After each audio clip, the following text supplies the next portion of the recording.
Hello friend, welcome you all teachers point by Alok sir. इसीलिए ये आज की जो क्लास होगी वो बायोलॉजी की फर्स्ट क्लास होगी और जहाँ पर आज हम डिस्कशन करेंगे सर्कुलेटरी सिस्टम या जिसे हम बोलते हैं परिसंचरण तंत्र। और इसी सर्कुलेटरी सिस्टम के अंतर्गत हम हार्ट के बारे में आज जानने की कोशिश करेंगे और कैसे हमारा ह्यूमन हार्ट काम करता है और कैसे इसके थ्रू जो आपकी बॉडी होती है उसमें ब्लड का फ्लो कैसे होता है, ठीक है, कैसे हमें हार्ट अटैक आता है, कैसे हमारा जो ब्लड प्रेशर होता है वो कैसे राइज होता है, जो हमारी हार्ट बीट होती है वो किस तरीके से काम करती है। इन सारी चीज़ों के बारे में आज हम इस पर्टिकुलर क्लास में कवर करेंगे। तो चलिए हम सबसे पहले स्टार्ट करते हैं। तो बेसिकली एक डेफिनेशन से अगर हम स्टार्ट करें तो सर्कुलेशन की डेफिनेशन समझते हैं। सबसे पहले सर्कुलेशन क्या होता है। बेसिकली आप सभी लोग जानते होंगे कि जो हमारा शरीर होता है वो क्या करता है, ऑक्सीजन को इनहेल करता है और कार्बन डाइऑक्साइड को एक्सर्ट करता है। यानी कहने का मतलब हम ऑक्सीजन इनटेक करते हैं, लेते हैं और कार्बन डाइऑक्साइड जो होती है वो शरीर से बाहर निकालते हैं। तो सिमिलर एज अगर हम हार्ट की बात करें तो जो हार्ट में जो ब्लड होता है वो ऑक्सीजन कार्बन डाइऑक्साइड वाला जो ब्लड होता है वो हार्ट में इंटर होता है और हार्ट आफ्टर दैट जो ऑक्सीजन वाला जो ब्लड होता है उसे पूरी बॉडी में फ्लो करवाता है। तो कहने का मतलब सर्कुलेशन का मतलब होता है कि exchange of gases in a blood, यानी जो खून होता है, जो रक्त होता है, उसमें जो गैसेस होती हैं उनका एक्सचेंज जो होता है। यानी जो अगर हम बात करें जो हार्ट क्या कर रहा है, सबसे पहले जो ब्लड इसमें फ्लो होता है या हार्ट में जो ब्लड इंसर्ट होता है, जो खासतौर पर सुपीरियर वेना कावा और इंफीरियर वेना कावा के थ्रू होता है, उसमें क्या होता है कि ये कार्बन डाइऑक्साइड वाला जो ब्लड क्या करता है, बॉडी के अपर और लोअर पार्ट से इनटेक करता है। साथ ही साथ उसी ब्लड को आगे चल के कन्वर्ट कर देता है ऑक्सीजन वाले ब्लड में, और ब्लड में जब वो कन्वर्ट होता है ब्लड ऑक्सीजन वाला, और उसके बाद उस पर्टिकुलर ब्लड को बॉडी के हर एक पर्टिकुलर ऑर्गन्स तक पहुंचाया जाता है। तो सर्कुलेशन का मतलब क्या हुआ कि जो ब्लड होता है उसमें गैसेस का सर्कुलेशन करना या एक्सचेंज करना ही सर्कुलेशन कहलाता है। आगे अगर हम बात करें सर्कुलेटरी सिस्टम की, जब हम बात करते हैं तो एक ऐसे ऑर्गन जो सर्कुलेशन करने के लिए क्या होते हैं, जरूरी होते हैं या कंपलसरी होते हैं, उन्हें हम क्या बोलते हैं, सर्कुलेटरी सिस्टम। ये ऐसे ऑर्गन जो सर्कुलेशन करने के लिए क्या करते हैं, इंपॉर्टेंट रोल प्ले करते हैं, उन्हें हम क्या बोलते हैं, सर्कुलेटरी सिस्टम। सर्कुलेटरी सिस्टम के अंतर्गत हम हार्ट और ब्लड वेसल्स या रुधिर वाहिनी के बारे में डिस्कशन करेंगे। तो आप देख रहे होंगे इस तरीके से आपका जो हार्ट होता है, आपको इस तरीके से हार्ट आपका दिखाई देता है। और यहाँ पर अगर हम बात करें तो हार्ट में किस पर्टिकुलर पार्ट को हम क्या बोलते हैं, इन दोनों चीज़ों को हम हिंदी और प्लस इंग्लिश दोनों के बारे में आपको डिस्कस करते जाएंगे। तो अगर आप चाहें तो उसे आप हिंदी में नोट डाउन भी कर सकते हैं। तो सबसे पहले यहाँ पर लिखा हुआ है सुपीरियर वेना कावा, ठीक है। यानी ये पर्टिकुलर एक ऐसी कह सकते हैं कि ऐसा महासिरा होता है जो क्या करता है कि जो ब्लड होता है, ठीक है, उसको हार्ट में इंसर्ट करवाने का काम कौन करता है, सुपीरियर वेना कावा। आगे अगर हम बात करें तो यहाँ पर लिखा हुआ है राइट ऑट्रियम। राइट ऑट्रियम का मतलब होता है आपका दाएं आलिंद, या जिसे हम कह सकते हैं कि राइट ऑरिकल भी बोल सकते हैं। ऑट्रियम की जगह पर हम क्या बोल सकते हैं, ऑरिकल। इसका दूसरा नाम क्या है, ऑरिकल भी है, और जिसे हिंदी में हम क्या बोलते हैं, दाएं आलिंद। नीचे अगर हम देखें तो लिखा हुआ है आपका राइट वेंट्रिकल, जिसे हम दाएं निलय बोलते हैं, ठीक है, या फिर राइट वेंट्रिकल बोलते हैं। आगे देख रहे हैं आप, लिखा हुआ है पल्मोनरी वॉल्व, ठीक है। पल्मोनरी वॉल्व को हम अगर हम बात करें तो इसका जो खास तौर पर जो नाम होता है, इसे हम अर्धचंद कपाट या फिर सेमी ल्यूनर वॉल्व भी बोलते हैं। पल्मोनरी वॉल्व को हम क्या बोलते हैं, सेमी ल्यूनर वॉल्व या अर्धचंद कपाट बोलते हैं। आगे लिखा हुआ है ट्राइकस्पिड वॉल्व, ठीक है। तो ये पर्टिकुलर ट्राइकस्पिड वॉल्व होता है, यानी कह सकते हैं कि इसमें 3 छिद्र होते हैं, इसलिए इसे हम क्या बोलते हैं, ट्राइकस्पिड वॉल्व, ठीक है। और ट्राइकस्पिड वॉल्व का जो हिंदी नाम है इसे हम बोल सकते हैं त्रिछिद्र कपाट, ठीक है। आगे अगर हम बात करें तो यहाँ पर लिखा हुआ है आपका लेफ्ट ऑरिकल। लेफ्ट ऑरिकल का मतलब होता है बाएं आलिंद, और लेफ्ट वेंट्रिकल का मतलब होता है बाएं निलय, ठीक है। और इन लेफ्ट ऑट्रियम से लेफ्ट वेंट्रिकल के बीच जो ब्लड का फ्लो होता है, ठीक है, वो किसके थ्रू होता है, बाइकस्पिड वॉल्व, और बाइकस्पिड वॉल्व का ही दूसरा नाम क्या है, मिट्रल वॉल्व, यानी मिट्रल वॉल्व भी बोल सकते हैं हम, और उसको बाइकस्पिड BCB बाइकस्पिड वॉल्व भी बोल सकते हैं। क्लियर। आगे अगर हम बात करें तो एक और वॉल्व यहाँ पर देख रहे हैं आप, लिखा हुआ है आउटिक वॉल्व। ठीक है, आउटिक वॉल्व का मतलब होता है कि इसका हिंदी मीन कुछ भी नहीं होता है, यही इसे हम लिख सकते हैं, हिंदी में लिख सकते हैं आउटिक वॉल्व लिख सकते हैं। ठीक है, और आउटिक वॉल्व खास तौर पे जो आपका जो प्योर ब्लड होता है, यानी ऑक्सीजन वाला जो ब्लड होता है, उसे बॉडी के हर एक पार्ट में फ्लो करवाने का जो काम होता है वो किसका होता है, आउटिक वॉल्व का होता है। आगे हम बात करें तो लिखा हुआ है पल्मोनरी आर्टरी।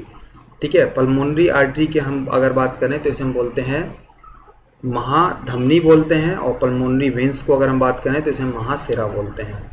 ठीक है, और पेरिकार्डियम की अगर हम बात करें तो पर्टिकुलर हार्ट का जो ऊपरी भाग जो क्या करता है, इसकी सेफ्टी करता है, उसे हम क्या बोलते हैं, पेरिकार्डियम बोलते हैं। बेसिक चीज़ें हार्ट के बारे में यहाँ पर बताई गई हैं कि जो हार्ट होता है, यानी जो ह्यूमन हार्ट होता है, उसका जो एवरेज वेट होता है वो कितना होता है, 300 ग्राम होता है। और जहाँ पर अगर हम मेल और फीमेल की बात करें तो मेल और फीमेल का जो हार्ट होता है उसका साइज भी क्या होता है, डिफरेंट होता है, उसके अकॉर्डिंग इसका वेट भी डिफरेंट होता है। मगर मेल की अगर हम बात करें तो मेल का जो हार्ट होता है उसका वजन जो होता है वो 280 से 340 ग्राम होता है, और जो फीमेल होती है उसका 230 से 280 ग्राम होता है। शेप की अगर हम बात करें तो जो खास तौर पे हार्ट होता है उसका शेप एक फर्स्ट आकार यानी मुट्ठी के आकार का होता है। ठीक है, और हार्ट की अगर हम लोकेशन की बात करें तो जो लोकेशन होता है आप यहाँ पर इस पर्टिकुलर डायग्राम में देख सकते हैं।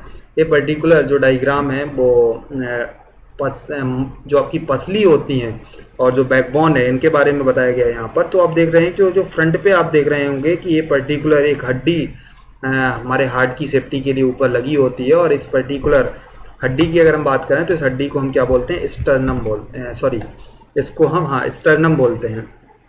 ठीक है, तो इस हड्डी का नाम क्या होता है, स्टर्नम। और जो ये पर्टिकुलर आप गिर रहे हैं सर्कुलर आकार की, इसे हम क्या बोलते हैं, रिब्स बोलते हैं, या जिसे हम पसली बोल सकते हैं हिंदी में।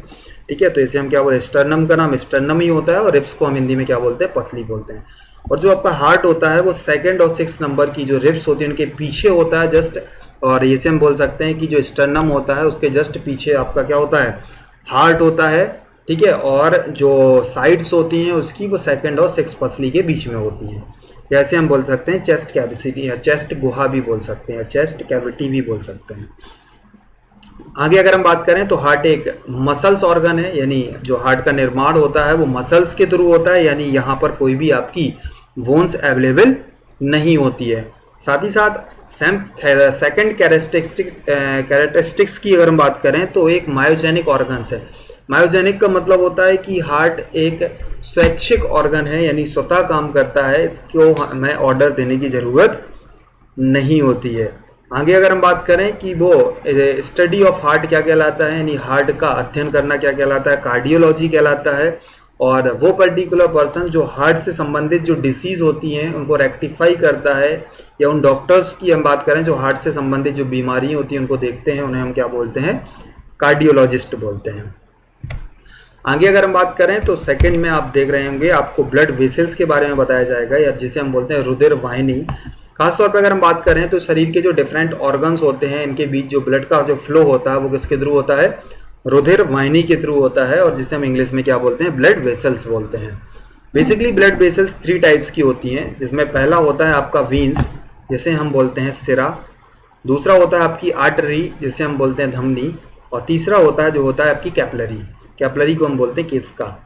धमनी और सिरा में दोनों में डिफरेंस मात्र इतना है कि जो धमनी होती है वो शुद्ध रक्त को कैरी करती है, और जो वेन्स होती है वो अशुद्ध रक्त को कैरी करती है। और अशुद्ध रक्त और शुद्ध रक्त से मतलब यहाँ पर ये होता है कि जहाँ पर जिस ब्लड में कार्बन डाइऑक्साइड मिला होता है उसे हम क्या बोलते हैं, अशुद्ध रक्त, और जिस पर्टिकुलर ब्लड में ऑक्सीजन मिला होता है उसे हम क्या बोलते हैं, शुद्ध रक्त।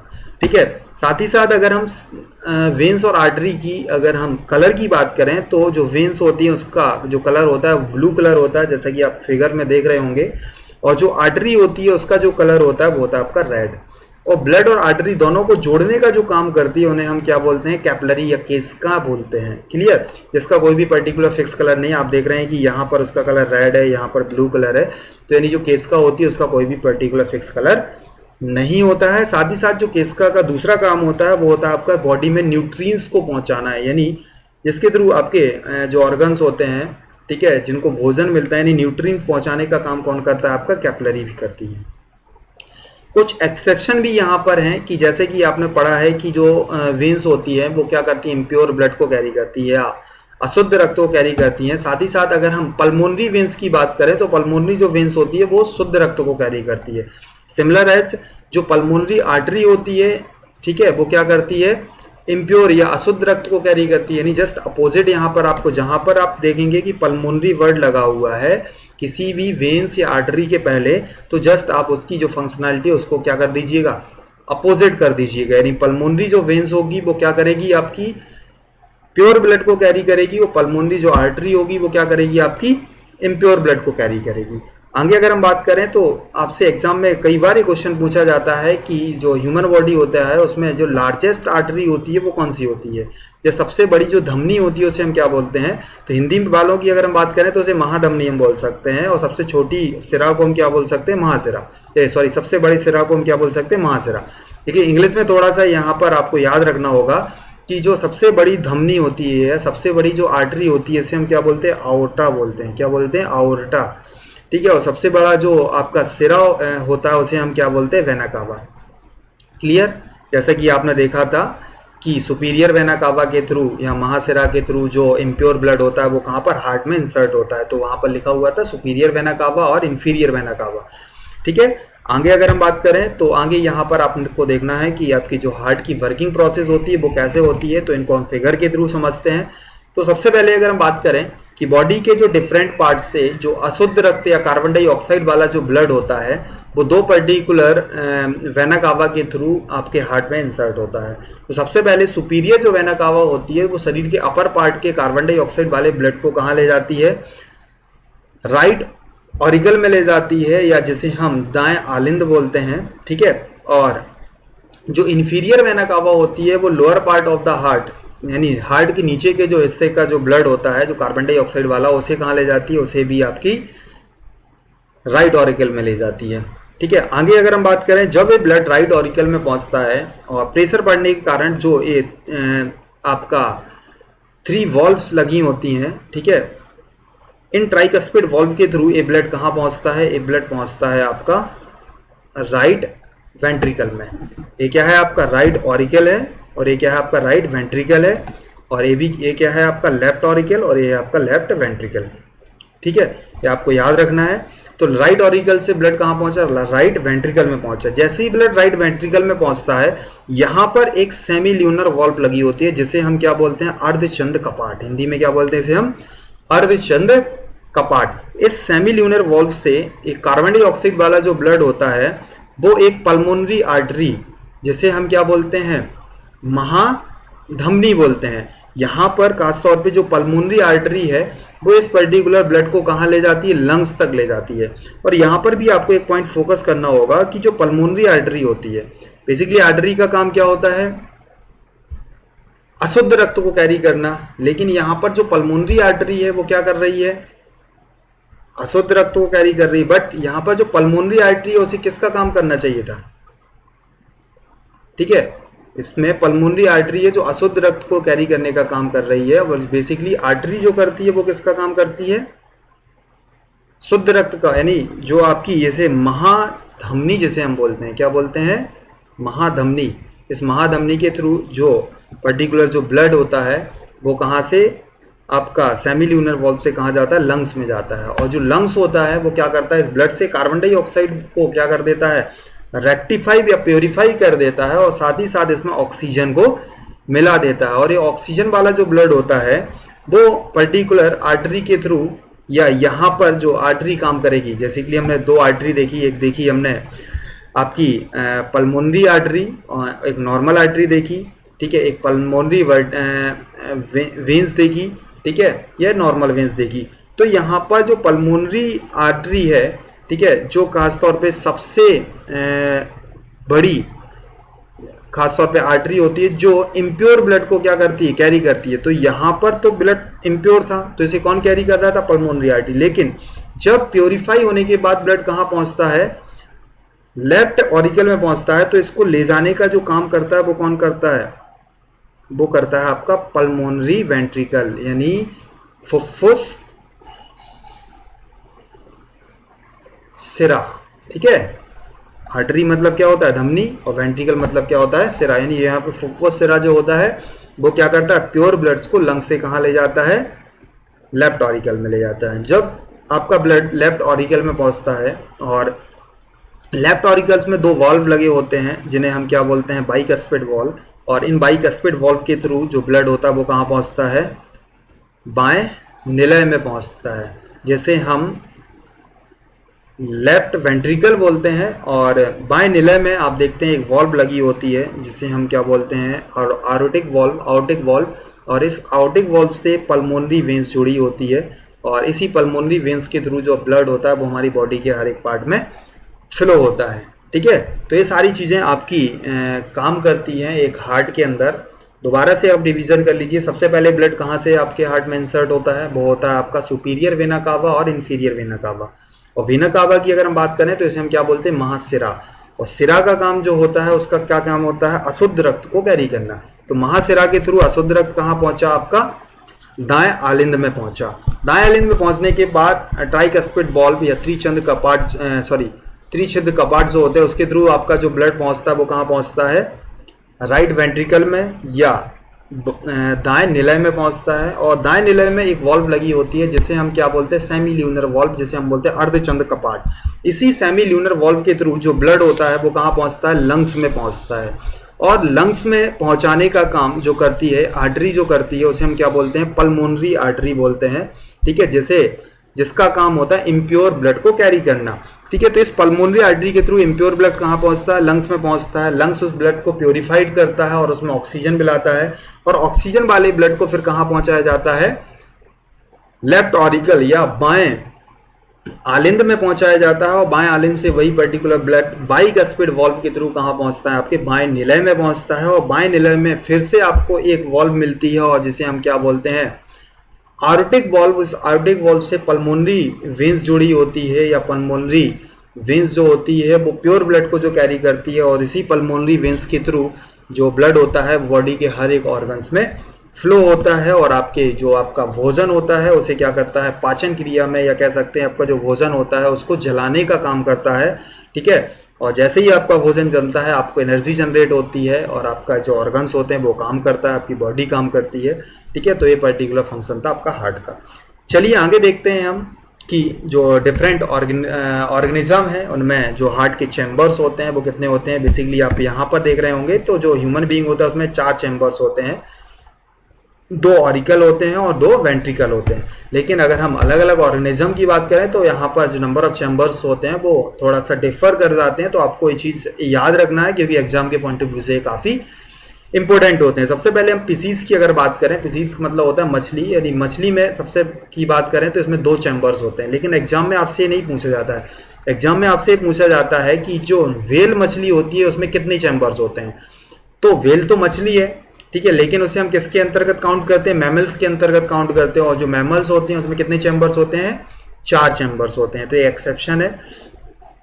तो बेसिकली मछली में कितने चैम्बर्स होते हैं, 2, लेकिन व्हेल और डॉल्फिन में कितने होते हैं, 4 चैम्बर्स होते हैं। आगे अगर हम बात करें एम्फीबियन, एम्फीबियन मतलब होता है उभयचर, मतलब ऐसे जीव जो जल में भी रहते हैं और थल में भी रहते हैं। साथ ही साथ दूसरा इसके साथ कंडीशन ये होती है कि ऐसे जीव जंतु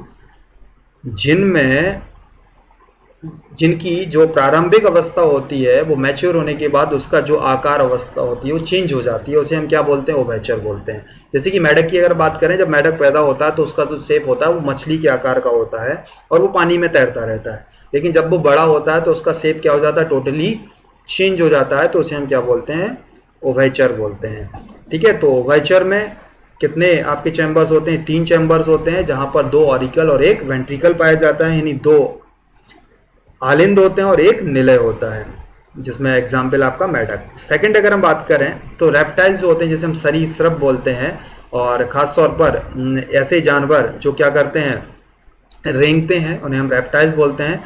और सारे रेप्टाइल्स में कितने चैम्बर्स होते हैं, 3 चैम्बर्स होते हैं, सिवाय किसके, क्रोकोडाइल और एलिगेटर के। क्रोकोडाइल मतलब होता है मगरमच्छ और एलिगेटर मतलब होता है घड़ियाल। बेसिकली मगरमच्छ की ही एक प्रजाति होती है जिसे हम घड़ियाल बोलते हैं, जो उसके मगरमच्छ की जो तुलना में काफ़ी बड़े होते हैं। तो इन दोनों में क्या पाए जाते हैं, 4 चैम्बर्स पाए जाते हैं। तो आपको एक्सेप्शन में याद रखना है, क्रोकोडाइल और एलिगेटर क्या है, इसके एक्सेप्शन है जिसमें 3 चैम्बर्स ना होके कितने चैम्बर्स होते हैं, 4 चैम्बर्स होते हैं। बाकी स्नैक्स, ठीक है, और लिजार्ड यानी जिसे हम बोलते हैं छिपकली, और टॉर्टवाइज, इसमें सब में कितने चैम्बर्स पाए जाते हैं, 3 चैम्बर्स। आगे अगर हम बात करें मैमल्स यानी स्तनधारी, जैसे कि अगर हम बात करें तो उसमें खासतौर पे 4 चैम्बर्स होते हैं, और जिसके अंदर आपका ह्यूमन बीइंग, काऊ, कैट, रैट और जो विच होती है, ठीक है। या आगे अगर हम बात करें तो इसके अंतर्गत जो एक्सेप्शन वाले केस हैं, जैसे कि अगर हम बात करें वेल मछली है, ठीक है, लेकिन जिसे मैमल्स के अंतर्गत लिया जाता है। डॉल्फिन मछली इसे मैमल्स के अंतर्गत लिया जाता है। कंगारू भी एक क्या है, एक जानवर है, ठीक है, लेकिन इसे हम किसके अंतर्गत, स्तनधारी जानवर के अंतर्गत इसे हम लेते हैं। बैट मतलब चमगादड़ को भी हम किसके अंतर्गत लेते हैं, मैमल्स के अंतर्गत लेते हैं। तो ये सारे आपके एक्सेप्शन है, और इन सारी चारों में क्या पाए जाते हैं, आपके 4 चैम्बर पाए जाते हैं। तो जो भी एक्सेप्शन है वो आपको खासतौर पे याद रख के चलना है कि जो कंगारू और जो चमगादड़ होते हैं, इन दोनों में भी कितने चैम्बर्स पाए जाते हैं, 4 चैम्बर्स पाए जाते हैं। आगे अगर हम बात करें तो पक्षियों में कितने चैम्बर्स होते हैं, 4 चैम्बर्स होते हैं, जैसे कि शुतुरमुर्ग। नोट भी यहाँ पर है कि कॉकरोच, कई बार क्वेश्चन पूछा जाता है कि कॉकरोच में हार्ट में कितने चैम्बर्स होते हैं, यानी कॉकरोच के हार्ट में खासतौर पे कितने चैम्बर्स होते हैं, 13 चैम्बर्स, जो आपको याद रखना है, ठीक है, एक एक्सेप्शन केस है। आगे हम देखते हैं कि ब्लड प्रेशर क्या होता है। बेसिकली ब्लड प्रेशर को समझने के लिए अगर हम एक नॉर्मली यहाँ पर एक हार्ट का डायग्राम ड्रॉ कर लें तो आप बेटर तरीके से समझ पाएंगे। तो बेसिकली अगर हम बात करें तो हार्ट, जो ह्यूमन हार्ट होता है वो 4 चैम्बर्स में होता है, 2 ऑरिकल जो होते हैं और 2 वेंट्रिकल होते हैं। जो खासतौर पे जो ब्लड प्रेशर होता है वो लेफ्ट ऑरिकल और लेफ्ट वेंट्रिकल के बीच जो ब्लड फ्लो होता है, और इसका जो ब्लड फ्लो होकर जो आउटर वॉल्व यहाँ पर लगी होती है उस पर जो भी प्रेशर पड़ता है उसी प्रेशर को हम क्या बोलते हैं, खासतौर पे ब्लड प्रेशर बोलते हैं। अब खास तौर पर इसकी फंक्शनैलिटी क्या होती है उसको अगर हम समझने की कोशिश करें तो बेसिकली अगर हम बात करते हैं कि जो हार्ट होता है वो क्या करता है, पंप करता है, क्योंकि ये मसल्स ऑर्गन है और क्या करता है, पंप करता है। जब हार्ट पंप करता है तो पंप करते ही इसके जो वॉल्व होते हैं, जैसे कि आपको बताया गया था, यहाँ पर बाइकस्पिड जो वॉल्व लगा होता है वो खुलता है, और बाइकस्पिड वॉल्व जब खुलता है तो जो ब्लड होता है वो प्रेशराइज्ड होके कहाँ पर आता है, वेंट्रिकल में आता है। और जो वेंट्रिकल में प्रेशराइज होके आता है तो उसका जो इफेक्ट पड़ता है वो कहाँ पड़ता है, आरोटा पर पड़ता है। और जब आरोटा पर उसका प्रेशर पड़ता है तो जो ब्लड होता है वो हमारी जो खासतौर पे फुफ्फुस धमनी जो होती हैं, जैसे हम क्या बोलते हैं पल्मोनरी, ठीक है, आर्टरी बोलते हैं, फुफ्फुस धमनी पर क्या करता है, प्रेशर पड़ता है और ये ब्लड क्या होता है पूरे बॉडी में फ्लो होता है, तो उसी को हम क्या बोलते हैं, ब्लड प्रेशर। यानी कहने का मतलब सीधा सीधा ये हुआ कि एक ऐसा दबाव जो किस पर पड़ता है, आरोटा पर पड़ता है, और ब्लड का जो फ्लो होता है वो बॉडी के हर एक पार्ट तक पहुंचता है, उसे हम क्या बोलते हैं, ब्लड प्रेशर। अगर हम बात करें तो ब्लड प्रेशर बेसिकली आयोटा पर 2 पर्टिकुलर फंक्शंस के थ्रू करता है। जब आप देखते हैं कि आपका जो हार्ट होता है जब वो स्पंज करता है, ये सिकुड़ता है, तब जो ब्लड होता है वो खासतौर पे बाइकस्पिड वॉल्व के थ्रू डायरेक्टली आयोटा पर पड़ता है और ब्लड आपके बॉडी के हर एक ऑर्गन्स तक फ्लो होता है। और जब ये पर्टिकुलर जो हार्ट ओपन होता है या फूलता है तो वो ब्लड जो पर्टिकुलर आरोटा होती है उस पर फिर से एक पर्टिकुलर प्रेशर पड़ता है। तो यानी जो ब्लड का जो प्रेशर होता है वो आरोटा पर 2 टाइम्स पड़ता है, और एक बार जब ब्लड आपका जो हार्ट सिकुड़ता है और एक बार जब हार्ट फैलता है, ठीक है। तो जब हार्ट सिकुड़ता है उस पर्टिकुलर समय पर जो ब्लड पर का जो प्रेशर हार्ट पर पड़ता है उसे हम क्या बोलते हैं, सिस्टोल बोलते हैं। और जब हार्ट खुलता है तो उस समय पर जो प्रेशर एक्सर्ट होता है किस पर, आरोटा पर, उसे हम क्या बोलते हैं, डायस्टोल बोलते हैं। यानी जो हार्ट पर जो प्रेशर पड़ता है वो 2 टाइप्स पे पड़ता है, सिस्टोल और डायस्टोल के थ्रू पड़ता है। और जो एक ह्यूमन बीइंग का खासतौर पर जो प्रेशर होता है, यानी जो नॉर्मल जो हार्ट के थ्रू जो प्रेशर एक्सर्ट किया जाता है आरोटा पर, ठीक है, वो खासतौर पर एक लिमिटेड रेंज के लिए माना जाता है, यानी 120 और 80। यानी जो सिस्टोल के थ्रू आरोटा पर प्रेशर पड़ता है वो 120 होता है, और जो डायस्टोल के थ्रू प्रेशर पड़ता है उसे वो कितना होता है, 80 होता है। यानी इसकी एक स्वस्थ मनुष्य की अगर हम बात करें तो उसका जो ब्लड प्रेशर होना चाहिए वो कितना होना चाहिए, 120/80। यहाँ पर 120 होता है सिस्टोल और 80 क्या होगा आपका डायस्टोल। लेकिन WHO की गाइडलाइन के अकॉर्डिंग अगर हम बात करें तो एक स्वस्थ व्यक्ति का जो ब्लड प्रेशर होना चाहिए वो कितना होना चाहिए, 140 से 90। अगर आपसे पूछा जाए कि as per the guideline of the WHO what is the range of the blood pressure in human being, तो आप आंसर लगाएंगे आपका 140 to 90। लेकिन जब आपको WHO वर्ड का कोई भी जिक्र ना किया जाए, तो किसी भी एग्जामिनेशन में पूछी जाए, तो तब आपको कौन सा आंसर लगाना है, 120 से 80। यानी करेक्ट आपका कौन सा होगा, 120 से 80 होगा। और ब्लड प्रेशर को खासतौर पे मेजर करने वाली जो डिवाइस होती है उसे हम क्या बोलते हैं, सिग्मोमोनोमीटर, सिग्मोमोनोमीटर्स बोलते हैं। तो आपको ये याद रखना है, ठीक है। आगे अगर हम बात करें तो नेक्स्ट जो है आपका वो है आपका हार्ट बीट, बेसिकली हृदय के धड़कने की क्षमता, ठीक है। तो जब भी आप देखते हैं कि जो आपका हार्ट होता है वो क्या करता है, कॉन्टैक्ट करता है, यानी जो हार्ट होता है वो सिकुड़ता है और फिर फैलता है। तो हार्ट के सिकुड़ने और फैलने पर जो पर्टिकुलर आवाज़ या जो साउंड आता है या जो रिदमिक साउंड आता है उसे हम क्या बोलते हैं, हार्ट बीट बोलते हैं। जैसे कि यहाँ पर लिखा भी हुआ है कि rhythmic sound produce by heart is called heart beat. यानी जब भी आपका हार्ट सिकुड़ता है और फैलता है, जिसे हम कॉन्ट्रैक्ट और रिलैक्स भी बोल सकते हैं इंग्लिश में, तो उस समय पर जो आपका साउंड क्रिएट होता है या जो रिदमिक साउंड होता है उसे हम क्या बोलते हैं, हार्ट बीट बोलते हैं। एक पर्टिकुलर जो ह्यूमन बीइंग का जो नॉर्मल साउंड होता है, ठीक है, उसका जो साउंड होता है लब डब की आपकी आवाज़ आती है, जो भी आपका जो आला खास तौर पे हम बोलते हैं जो डॉक्टर्स लगाते हैं, उसके थ्रू जब वो हार्ट बीट चेक करते हैं तो वहाँ पर आप देखेंगे कि आवाज़ जो आती है वो लब डब की आवाज़ आती है, ठीक है। जहाँ पर लब का मतलब होता है जब हार्ट सिकुड़ता है और डब का मतलब होता है जब हार्ट रिलैक्स कर रहा होता है, हार्ट फूल रहा होता है, ठीक है। और एक जो एबनॉर्मल हार्ट होता है, ठीक है, उसमें जो आवाज़ आती है वो कौन सी आती है, मर की। और ये पर्टिकुलर जो वॉल्व लगी होती हैं, जो बाइकस्पिड वॉल्व या ट्राइकस्पिड वॉल्व होती है, उनके कारण ये आवाज़ आती है। और इसे डॉक्टर्स जो दवा होती है उसके थ्रू इस सारी चीज़ों को ठीक किया जा सकता है। आगे अगर हम इम्पोर्टेंट पॉइंट्स पर डिस्कस करें तो जो अडल्ट व्यक्ति होता है उसकी जो हार्ट बीट होती है वो 72 पर मिनट होती है, और जो बच्चे होते हैं उनकी जो हार्ट बीट होती है वो 150 पर मिनट होती है। और साथ ही साथ एम्ब्रो की अगर हम बात करें या भूड़ की बात करें, खासतौर पे जो माँ की गर्भ में 2 महीने से बड़ा जो बच्चा होता है उसकी जो हार्ट बीट होती है वो 200 पर मिनट होती है। यानी जितनी ज़्यादा अगर हार्ट बीट होती है एक पर्टिकुलर ह्यूमन बीइंग की, तो उतनी ही स्पीडली जो खाना होता है वो वर्न होता है। और जैसे ही खाना वर्न हो जाता है तो हमारे बॉडी को एनर्जी मिलती है, ठीक है। और एनर्जी मिलने के साथ फिर जब खाना ख़त्म हो जाता है, इसलिए हमें बहुत ज़्यादा भूख लगती है। ये भी कहा जाता है कि जो चिल्ड्रंस बच्चे होते हैं वो ज़्यादा खाना या बार बार उन्हें भूख लगती है, उसका रीज़न यही होता है कि उनकी हार्ट बीट बहुत ज़्यादा होती है। और हार्ट बीट ज़्यादा होने के कारण जो ब्लड का जो फ्लो होता है वो भी क्या हो जाता है, ज़्यादा हो जाता है। और ज़्यादा होने के कारण जो खाना होता है वो जल्दी से वर्न होता है, और वर्न होने के बाद उन्हें दोबारा से खाने को इनटेक करने की ज़रूरत होती है, ठीक है। और जो ख़ास तौर पे अगर हम बात करें जो आपके जैसे कि उसेन बोल्ट की जब हम बात करते हैं, जो जिन्हें हम बोल सकते हैं कि ऐसे पर्टिकुलर व्यक्ति जो दौड़ने का काम करते हैं या रनर्स जो होते हैं, उनकी जो हार्ट बीट होती है वो एज़ कंपेरिजन देन जो अडल्ट होते हैं उनसे ज़्यादा होती है। क्योंकि अगर हम रनिंग व्यक्ति की अगर हार्ट बीट बात करें तो 92 से 95 पर मिनट होती है, ठीक है।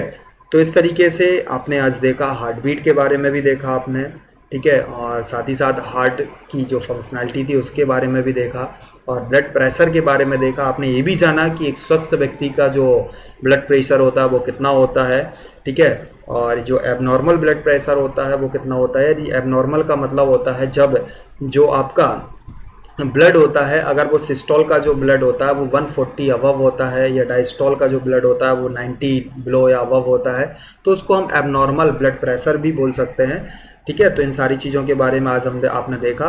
तो होप सो आपको आज की क्लास अच्छी लगी होगी, ठीक है। हमारे साथ वीडियो के लास्ट तक बने रहने के लिए बहुत बहुत धन्यवाद। अगर आपको हमारा वीडियो अच्छा लगा हो तो आप हमारे चैनल को सब्सक्राइब कर सकते हैं, ठीक है, लाइक कर सकते हैं और अपने फ्रेंड सर्कल में शेयर कर सकते हैं, क्योंकि हमारा मोटो है आपको बहुत ही जो रिलेटिव कंटेंट्स हैं वो आप तक प्रोवाइड करना, ताकि आप भी जो अपकमिंग एग्ज़ाम है उसमें जो भी आपके एग्ज़ाम क्वेश्चन फेस कर रहे होते हैं तो आपसे वो सारे क्वेश्चन बेटर तरीके से सॉल्व हो जाएं और आप मैक्सिमम से मैक्सिमम मार्क्स गेन कर सकें। हमारे साथ बने रहने के लिए again thank you very much.